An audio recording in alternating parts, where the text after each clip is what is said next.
Thanks for watching. Don't forget to like, comment, share and subscribe to Maulana Habibullah Rouhani Official. نحمده ونصلي على رسوله الكريم أما بعد فأعوذ بالله من الشيطان الرجيم بسم الله الرحمن الرحيم شهر رمضان الذي أنزل فيه القرآن هدى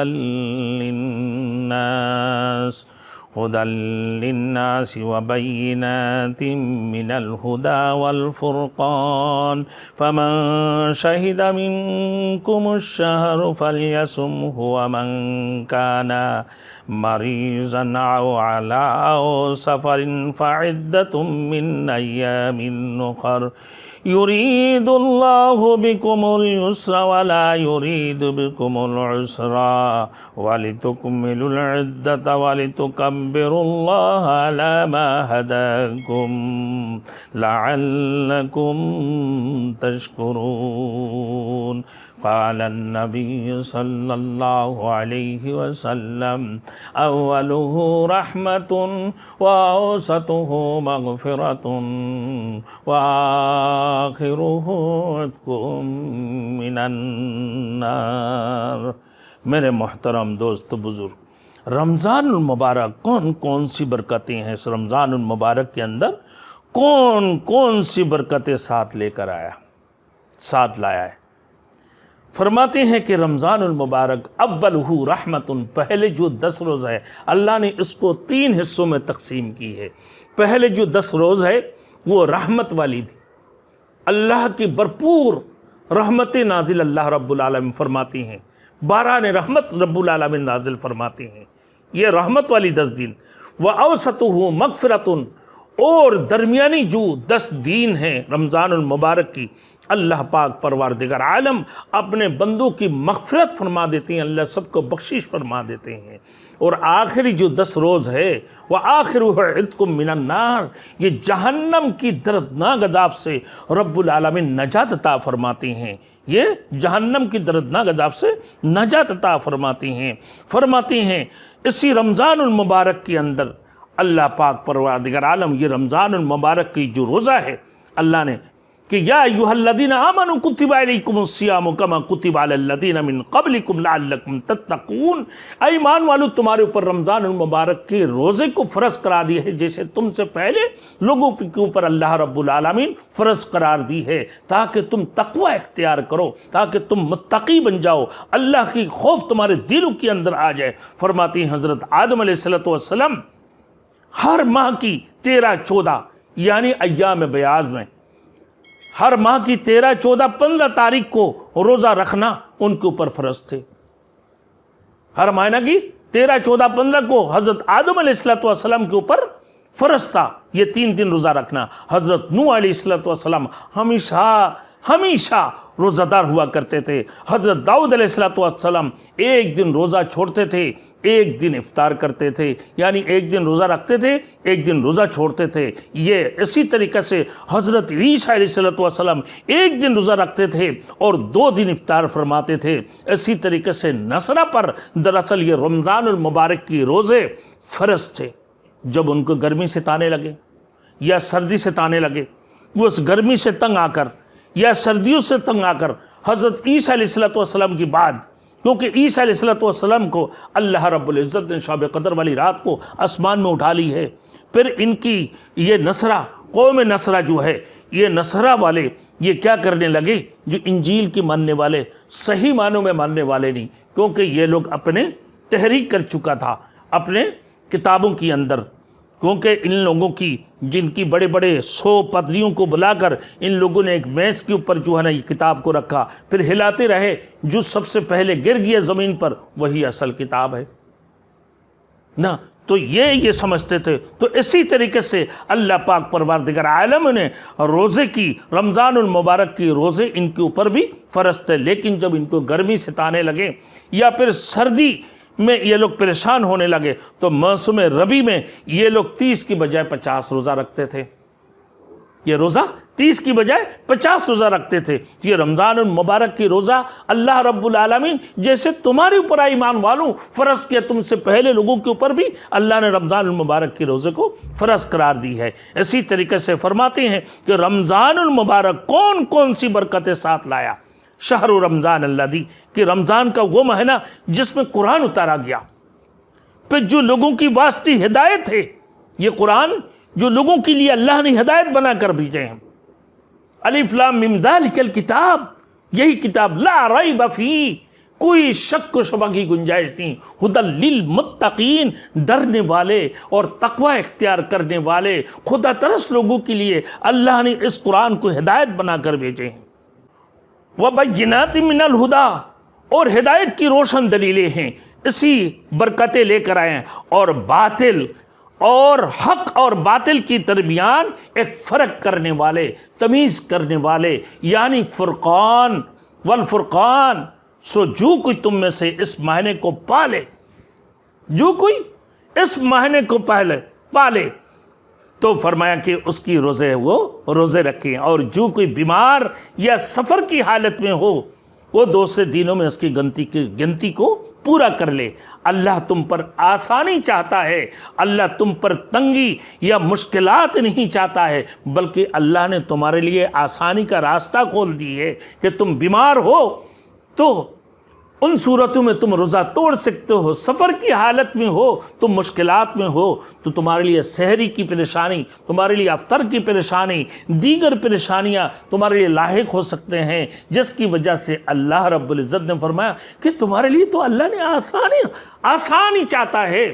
تمہارے لیے اللہ رب العزت نے کیا بنا دی؟ آسان بنا دی ہے، سہل کر دی ہے. تم پر اللہ تنگی نہیں چاہتا ہے. فرمایا اور تاکہ تم گنتی کو پورا کر لو، اور پھر اس کی بعد جب تم سفر سے واپس آ جاؤ اور پھر گنتی کو پورا کر لو اسی سفر کی حالت میں. اس سفر کی حالت میں تو ان صورتوں میں روزہ نہیں رکھ سکتے. تو اللہ کہا تمہارے لیے تو وہ آسانی چاہتا ہے، تمہیں مشکلات میں نہیں ڈالنا چاہتے نا، تاکہ تم اللہ کی بڑائی بیان کرتے رہو. اور اس نے تمہیں ہدایت دی ہے اور اس کی شکر گزار بندہ بن جاؤ. اللہ رب العزت نے جو تمہیں ہدایت دی ہے اس کی شکر گزار بندہ بن جاؤ. فرمایا اے مسکورہ بالا، انہی آیات کے اندر اللہ رب العالمین کی ارشاد فرمایا کہ قرآن مجید کا نزول لوح محفوظ سے، 1 نمبر قرآن مجید کا نزول لوح محفوظ سے آسمان دنیا پر اللہ رب العزت نے شب قدر کی رات کو نازل فرمایا، رمضان المبارک میں ہوا. پھر آسمان دنیا سے رسول اللہ صلی اللہ علیہ وسلم کے اوپر موقع بموقع اللہ رب العزت کے اوپر 23 سالہ زندگیوں میں یہ نازل ہوتے رہا. اور یہ ہدایت کی روشن دلیلیں ہیں، یہ 2 ہدایت کی روشن دلیلیں ہیں. یہ قرآن شریف میں لوگوں کے لیے ہدایت ہے، اور پھر یہ قرآن شریف حق اور باطل کے درمیان کیا کرنے والے، فرق کرنے والے، تمیز کرنے والے کہ یہ حق ہے اور یہ باطل ہے، یہ سچی ہے اور یہ غلط ہے. اللہ نے پورے قرآن کے اندر کھول کر بیان فرما دی ہے. تمام تر دلیلوں کے ساتھ، روشن دلائل کے ساتھ اللہ نے حق اور باطل کو ظاہر کر دی ہے. وَجَاءَ الْحَقُّ وَزَهَقَ الْبَاطِلُ إِنَّ الْبَاطِلَ كَانَ زَهُوقًا کہ جب حق آ جاتی ہیں باطل اسی وقت میں مٹ جاتی ہیں.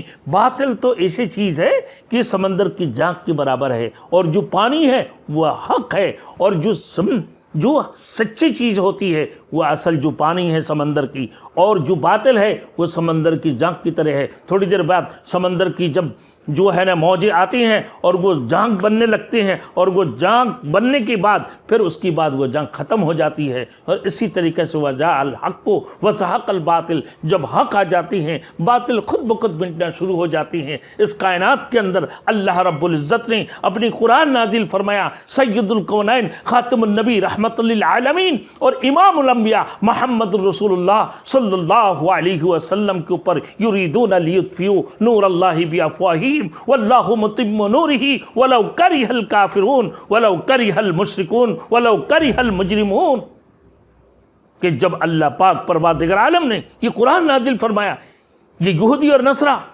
یہ مسلمانوں کی اس کامیابی کو دیکھ کر اللہ نے فرمایا کہ اپنا منہ کی پھونک سے اس قرآن کی روشنی کو، اسلام کی چمک اور دمک کو بجھانے کی کوشش کرتے، لیکن اللہ نے فرمایا کہ جب تک اللہ رب العالمین یریدون لیطفئوا نور اللہ بافواہہم واللہ متم نورہ، جب تک اللہ اس کی کلام، اس کی روشنی کو، اس کی چمک اور دمک کو کامل مکمل نہیں کریں گے، اللہ نہیں چھوڑیں گے۔ اللہ رب العالمین دوسری جگہ پہ بھی ارشاد فرمایا هو الذی ارسل رسولہ بالہدی ودین الحق لیظہرہ علی الدین کلہ وکفی باللہ شہیدا، تمہارے پاس ایسے ایک رسول اللہ نے اپنے رسالت کے ذریعے سے اپنے رسول کی حقانیت کو، اپنے رسول کی سچائیت کو بھی بیان فرما رہے ہیں۔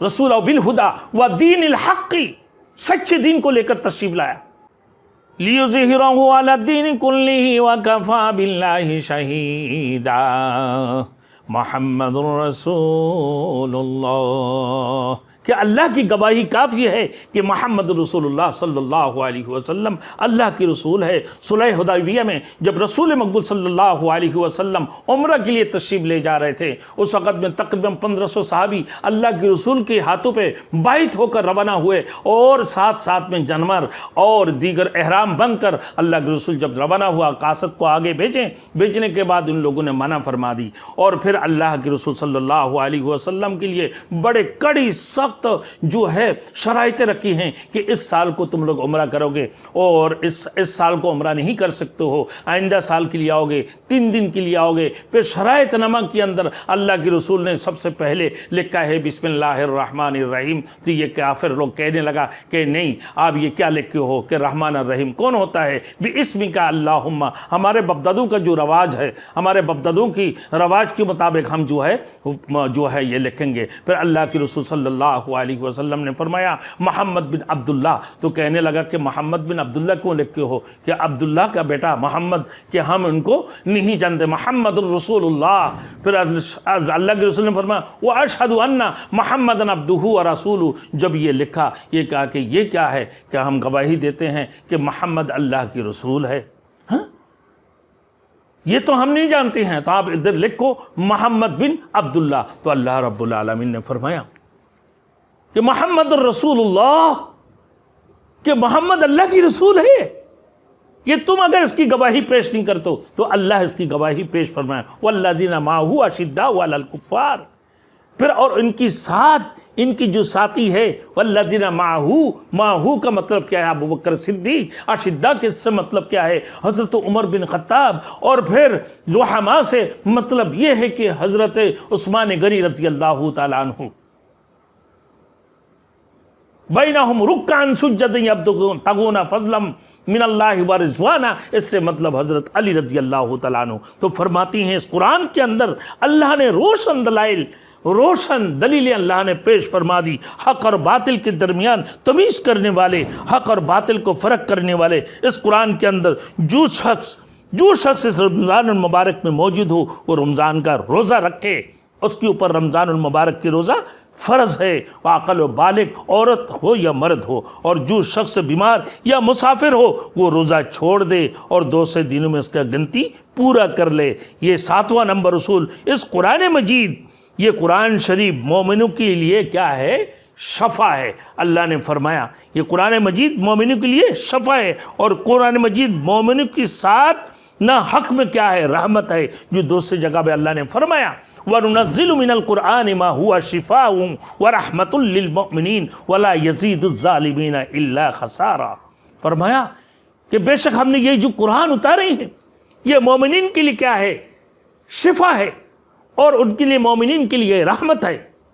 اور پھر فرمایا اور ایمانداروں کی حق میں یہ شفا اور رحمت، اور ظالموں کو اس سے زیادہ نقصان پہنچتا ہے، اس سے زیادہ نقصان پہنچتا ہے۔ جب یہ قرآن کی آیتیں سنتے ہیں ان کی جسم میں مرچی لگنے لگتی ہیں، اور جب یہ قرآن سن کر میرے دوستو فرماتے ہیں کہ یہ جب قرآن نہیں سنتے ہیں انہیں چین اور سکون بھی نہیں ملتے ہیں، جیسے ابو لہب اور دیگر ان کی جو ابو سفیان، ان کی جو دیگر لوگ تھے کہ جب تک یہ قرآن نہیں سنتے تھے کبھی یہ جو ہے نا قرآن سنے بغیر ان کو رات کو نیند بھی نہیں آتے تھے۔ حضرت ربیعہ بن عتبہ رسول مقبول صلی اللہ علیہ وسلم کے پاس آیا کہ آپ ایسے نہ کریں، اب ایسے نہ کریں، لوگوں کے سامنے اپنے یہ کلمہ کی دعوت لوگوں کے پاس بند کریں، آپ کو کیا چاہیے بادشاہت ہم دینے کے لیے تیار ہیں، آپ کو امیر بنانا ہے ہم تیار ہیں، آپ کو حسین و خوبصورت عورت دینا ہے تو شادی کروانا ہے تو ہم اس کے لیے بھی تیار ہے، اگر آپ بیمار ہو آپ کو کسی نے جادو کر دیا تو ہم علاج کے لیے بھی تیار ہے، اور آپ کو ہمارے پورے قریش کے لیے اگر آپ کو سردار مقرر کرنا چاہتے ہیں یا بادشاہ بنانا چاہتے ہیں ہم اس کے لیے بھی تیار ہے، لیکن پھر بھی آپ ایسے کلمہ کی دعوت کو مت پھیلاؤ۔ یہ کہا کر اللہ کے رسول نے جب سورۃ الانفال کی آیتیں پڑھنا شروع کر دی، اللہ کے رسول کو منہ پکڑنے لگے کہ تمہیں نہیں معلوم ہے اللہ رب العالمین قوم سمود اور قوم عاد کو کیسے تباہ برباد کر دی، کیسے ہلاک کر دیا، ہاں اللہ کی طرف سے ان کے اوپر کیسے عذاب آئی۔ اور پھر وہی ربیعہ بن عتبہ ایک دوسرے کا خبردار قرآن کوئی نہیں سننا، اور جو محمد دعوت دیتے جب قرآن سننے لگتے ہیں تو تم شورگول مچانا، شور شرابہ کرنا شروع کر دینا، جب شور شرابہ کرو گے تو وہ پڑھ نہیں پائیں گے۔ اور میرے دوستو جب رات کی خاموشی سے اپنے لوگوں کو بتاتی ہیں اور رات کو خاموشی سے یہ دیوار کے ساتھ کان لگا کے قرآن سنتے ہیں کہ جب تک یہ قرآن نہ سنے تو ان کو چین نہیں ملتی ہیں، ان کو سکون نہیں ملتی ہیں، ان کو رات کو نیندیں نہیں آتی، ان کی نیندیں اڑ جاتی ہیں۔ اللہ ہم سب کو عمل کرنے کی توفیق عطا فرمائے۔